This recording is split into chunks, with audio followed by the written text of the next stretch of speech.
Assalamualaikum dan salam sejahtera. Anda sedang menyaksikan program Bina Upaya Guru, iaitu sebuah program yang menelusuri kerjaya seorang guru sama ada mengajar di sekolah, menjadi pensyarah atau menceburi bidang pentadbiran. Pastinya program ini memberi inspirasi kepada guru-guru untuk menginjak ke satu tahap yang mereka gemar atau mengikut apa jua minat mereka yang diilhamkan bagi kerjaya seterusnya.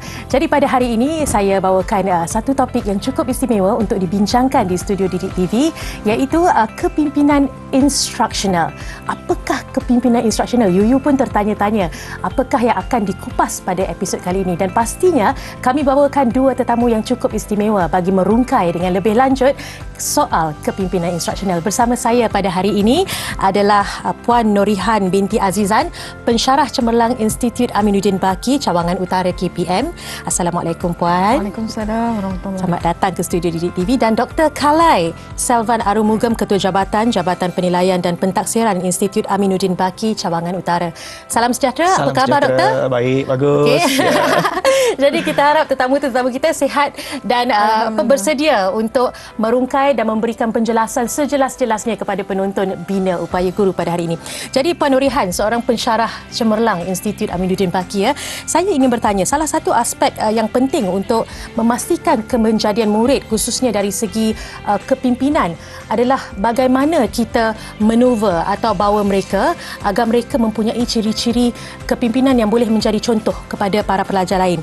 Boleh Puan jelaskan apakah sebenarnya kepimpinan instruksional? Okey. Terima kasih. Sebenarnya kepimpinan instruksional ini adalah satu bidang utama yang kita bawa di Institut Aminuddin Baki, kerana ia merupakan satu bidang utama ataupun tugas utama pemimpin-pemimpin di sekolah untuk mereka memastikan kemenjadian murid dari segi kurikulum itu sendiri. Kenapa kepimpinan instruksional? Kerana kalau kita tengok daripada definisi ataupun konsep yang dikemukakan oleh kepimpinan instruksional ni, kita banyak membawa definisi yang berkaitan dengan apakah pemimpin sekolah itu perlu laksanakan dan bagaimana mereka cakna ataupun ambil peduli tentang pengajaran guru, pembelajaran murid dan seterusnya, bagaimana membangunkannya. Dan satu lagi, bagaimana mereka membina suasana pembelajaran di sekolah supaya PDP dapat berjalan dengan lancar. Itu satu definisi yang kita bawa. Tapi satu lagi definisi yang saya agak bermakna juga adalah bagaimana pemimpin sekolah ataupun pemimpin pendidikan itu sendiri menggalakkan inovasi kurikulum dalam kalangan guru ataupun murid-muridnya. Dan dalam hal ini kalau kita tengok bagaimana dia buat perkembangan PDP itu supaya apa yang berlaku di sekolah itu dapat mencapai matlamat ataupun hasrat yang kita inginkan. Jadi kepimpinan instruksional secara tak langsung kalau kita lihat di sini dia berkaitan dengan pengajaran dan pembelajaran. Pengajaran guru, pembelajaran murid itu sendiri. Jadi banyak yang kita lihat kepimpinan instruksional dilaksanakan di sekolah ataupun institusi pendidikan seperti matrikulasi, IAB sendiri dan juga di IPG. Nah, itu dia, pengajaran dan pembelajaran sama-sama berkait rapat dan memerlukan antara satu sama lain untuk memastikan kemenjadian seorang murid. Yuyu pun tertarik juga apabila Puan Norihan sebut tentang inovasi kurikulum sebentar tadi. Memang sesuatu yang amat diperlukan. Namun apa yang Yuyu terfikir, Puan, bagaimanakah sebenarnya kepimpinan instruksional yang dilaksanakan oleh IAB mampu menyokong program-program oleh Kementerian Pendidikan Malaysia? Tapi sebelum saya masuk kepada menyokong tu, mungkin saya ingin kupas sedikit dari segi kepimpinan instruksional yang kami bawa. Jadi kalau dilihat dari segi kepimpinan instruksional, peranan dulu kita lihat sebab IAB ni adalah pusat latihan kepada pemimpin-pemimpin pendidikan. Jadi peranan yang kami hasratkan dalam membawa kepimpinan instruksional ni adalah supaya yang pertama sekali mereka tahu apakah visi misi mereka. Maknanya apakah matlamat yang mereka ingin capai. Especially bila kita sebut tentang kepimpinan kurikulum di sekolah, sebab dia berkait dengan instruksional itu sendiri. Jadi apabila dia tahu bagaimana apa yang dia nak capai, so dia kena tahu bagaimana dia nak capai. So menterjemahkan kepada tindakan yang boleh dilaksanakan oleh pihak yang berkaitan di sekolah.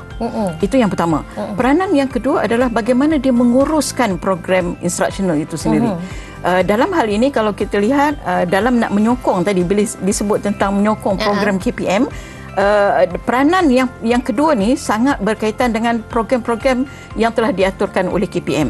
Jadi kalau kita lihat program instructional, dia berkait dengan bagaimana dia mengurus, merancang, mengelola, membimbing, menyela dan menilai aktiviti-aktiviti ataupun program-program yang dilaksanakan di sekolah supaya ianya lebih berkesan. Jadi dalam hal ini kalau kita nak pastikan ianya berjalan, maka pemimpin-pemimpin pendidikan khususnya di sekolah itu kena pastikan bahawa guru yang nak melaksanakan tugas itu telah capai ke tahap potensi yang tertentu. Begitu juga apabila dia dah sampai ke tahap potensi yang tertentu, dia pula akan membangunkan potensi murid itu untuk capai ke tahap-tahap yang tertentu. Jadi Puan Nurihan, Yuyu pernah terdengar tentang program TS25. Boleh Puan jelaskan dengan lebih lanjut? Okey. Jadi apabila sebenarnya IAB juga terlibat dalam pelbagai program di peringkat KPM, tetapi program transformasi sekolah 2025 ataupun dalam kita kata yang dikenali sebagai TS25 ini, dia adalah berkaitan dengan kepimpinan instruksional tu kalau kita tengok secara langsung. Jadi kalau dilihat TS25 itu adalah untuk kemenjadian murid dan kualiti sekolah. Dan bila kita kata kualiti sekolah, dia berkaitan dengan pencapaian murid. Selalunya akademik lah yang selalu orang tengok kan.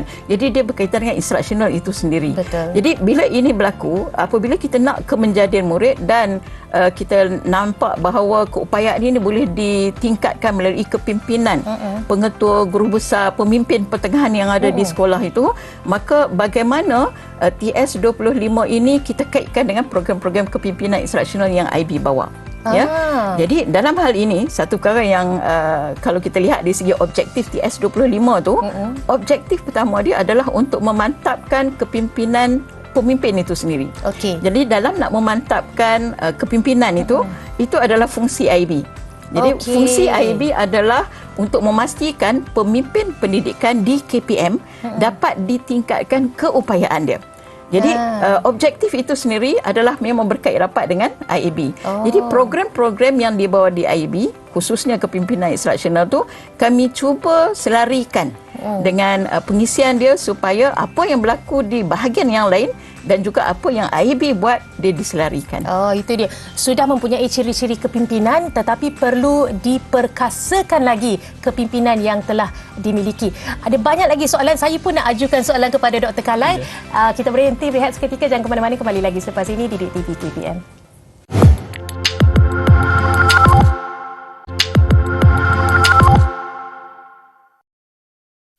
Anda masih menyaksikan Bina Upaya Guru Didik TV KPM dan pastinya saya masih lagi ditemani dengan dua tetamu istimewa iaitu Puan Nurihan dan juga Dr. Kalai. Okey ya semua? Okey lagi. Baik, kita akan teruskan perbincangan kita soal kepimpinan instruksional pada hari ini. Saya mahu ajukan soalan kepada Dr. Kalai. Saya simpan sebenarnya soalan untuk Dr. Kalai sebentar tadi. Baik doktor, saya difahamkan untuk merealisasikan sesuatu pelaksanaan, kita memerlukan satu model atau kerangka yang baik. Jadi dalam konteks kepimpinan instruksional, bolehkah doktor terangkan apakah model atau kerangka yang digunakan bagi mencapai matlamat kepimpinan instruksional? Okey, baik, terima kasih. Okey, kalau kita tengok dari segi pelaksanaan sesuatu program ataupun dasar di sekolah ya, kita memang tidak lari daripada model. Sama jugalah untuk kepimpinan instruksional ni, kita gunakan model Hellinger. Tapi apabila kita menggunakan model Hellinger ini, kita dapati ada beberapa perubahan yang perlu kita lakukan di peringkat sekolah. Sebab Malaysia ni biasalah kan, kita berbeza sikit daripada negara-negara lain. Jadi dalam konteks itu, kita memang perlukan penambahbaikan ataupun adaptasi yang sesuai di konteks sekolah di Malaysia. Jadi kami tidak lari sebenarnya daripada model Hellinger, cuma kami telah adaptasikan model ini. Kami telah adaptasikan model ini seperti yang kita bincangkan tadi, iaitu dengan selaras dengan pelaksanaan TS25. Sebab TS25 ni sebenarnya dia telah membawa kepada konsep pembelajaran bermakna, iaitu PDP ni sangat penting. Tak boleh lari daripada PDP. Kalau pemimpin instruksional ni memang dia takkan lari daripada PDP. Jadi kerangka yang kami cuba adaptasikan dan perkenalkan ini adalah selari dengan program yang diperkenalkan di peringkat kementerian, iaitu TS25, iaitu yang utamanya adalah untuk membawa kepada pembelajaran bermakna. Jadi Dr. Yuyu tertanya-tanya juga, bagaimanakah kerangka yang disebut oleh doktor sebentar tadi boleh kita kaitkan dengan pelaksanaan kepimpinan instruksional khususnya di peringkat sekolah? Okey, kalau kita tengok dari segi model kepimpinan instruksional yang diperkenalkan oleh Hellinger, okey, dan apa yang kita telah ubah suai di sini sedikit ialah sebenarnya kita tak ubah suai pun. Kita cuma adaptasikan saja. Kita telah bawa kepada 6 komponen utama ke dalam model ini, iaitu selari dengan program dan juga dasar-dasar yang diperkenalkan di peringkat Kementerian Pendidikan Malaysia. Iaitu 6 komponen yang diperkenalkan, yang satunya ialah pembelajaran positif. Okey. Dia berbeza dengan sistem yang kondusif. Kalau kita tengok sekarang KPM banyak memberi penekanan kepada pembelajaran yang positif, iaitu pembelajaran yang menyeronokkan. Kita tak mau lagi kata suasana tu kondusif dari segi fizikal saja. Tak mau one way street kan, mesti ada interaksi. Mesti ada interaksi. So interaksi itu yang kita cuba nak implementasikan melalui pembelajaran yang positif. Okey. Kalau kita tengok komponen yang kedua, selari juga. Yang ini pun selari juga dengan sekolah TS, iaitu kita telah memperkenalkan KMR ataupun kemahiran mereka bentuk. Okey. Jadi apa yang kita cuba nak tekankan di sini ialah sebagai seorang pemimpin instruksional yang memberi perhatian kepada aspek pembelajaran di dalam bilik darjah, mereka harus membimbing, melatih guru-guru dan membangunkan guru-guru mereka untuk menyediakan satu rancangan pengajaran yang menyeronokkan. Betul. Jadi KMR tu dia akan support untuk pembelajaran yang menyeronokkan. You nak tarik sikit daripada jawapan Dr. Kalai tu. Bagaimana KMR ni ataupun kita cakap pembelajaran menyeronokkan, bagaimanakah kita sedia maklum kan dasar utama KPM adalah untuk pentaksiran bilik darjah. Bagaimana kita nak kaitkan, Doktor? Ya, itu yang saya nak cuba tekankan dalam komponen yang ketiga, iaitu pentaksiran bilik darjah. Kalau kita tengok sini KPM telah banyak mengutarakan tentang cadangan atau idea untuk memperkasakan pentaksiran bilik darjah. Kalau kita tengok dalam kerangka yang diperkenalkan di peringkat IAB ini juga, pentaksiran bilik darjah telah diberi keutamaan, iaitu kita nak memastikan setiap guru di sekolah, pemimpin instruksional dapat melatih guru-guru di sekolah dan menyediakan guru-guru di sekolah ini sebagai seorang yang pakar dalam pentaksir. Bukan saja sebagai seorang pengajar, tetapi guru sekarang dia kena ada pembangunan kompetensinya dalam bidang pentaksiran. Guru bukan masuk kelas mengajar saja, dia boleh mentaksir, melakukan penambahbaikan, mengambil tindakan susulan kepada anak muridnya. Sebab itu kalau kita tengok dalam kerangka ini, komponen yang ketiga pentaksiran bilik darjah ini telah diberi penekanan, iaitu sebagai pemimpin instruksional, pemimpin harus bangunkan guru-guru dari segi penggunaan strategi, penggunaan kaedah yang sesuai, supaya membolehkan guru-guru itu menggunakan strategi-strategi pentaksiran yang berkesan dan berupaya untuk membangun murid-muridnya. Itu dia, maksudnya guru yang telah terlatih melatih guru yang lain, seterusnya guru itu pula memastikan murid-murid sama mempunyai sikap-sikap kepimpinan instruksional ini juga ya. Itu dia. Terima kasih Dr. Kalai di atas penjelasan yang diberikan pada Rehan juga. Kita berhenti berehat seketika, kembali lagi selepas ini di Bina Upaya Guru Didik TV KPM.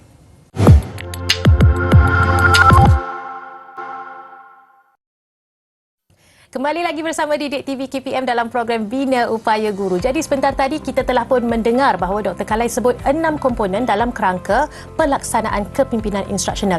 3 telah disentuh, 3 lagi belum disentuh. Dr. Kalai secara ringkas berhubung 3 lagi komponen. Okey, kalau yang komponen yang seterusnya ialah berkaitan dengan pendekatan strategi pengajaran bermakna, iaitu apa-apa pun sebagai seorang pemimpin instruksional sentiasa kena beri pendedahan kepada guru-guru tentang strategi-strategi pengajaran yang terkini dengan menggunakan teknologi. Dan yang seterusnya adalah komponen yang berkaitan dengan pemantauan dan bimbingan instruksional, iaitu sebagai seorang pemimpin instruksional, walaupun guru-guru ini mempunyai kepakaran, walaupun guru-guru ini mempunyai keupayaan mereka masing-masing, namun keupayaan mereka harus dibangunkan. Okey. Dan yang terakhir sekali adalah berkaitan dengan pelibatan ibu bapa dan komuniti. Kita tidak boleh terlepaskan ibu bapa dan komuniti.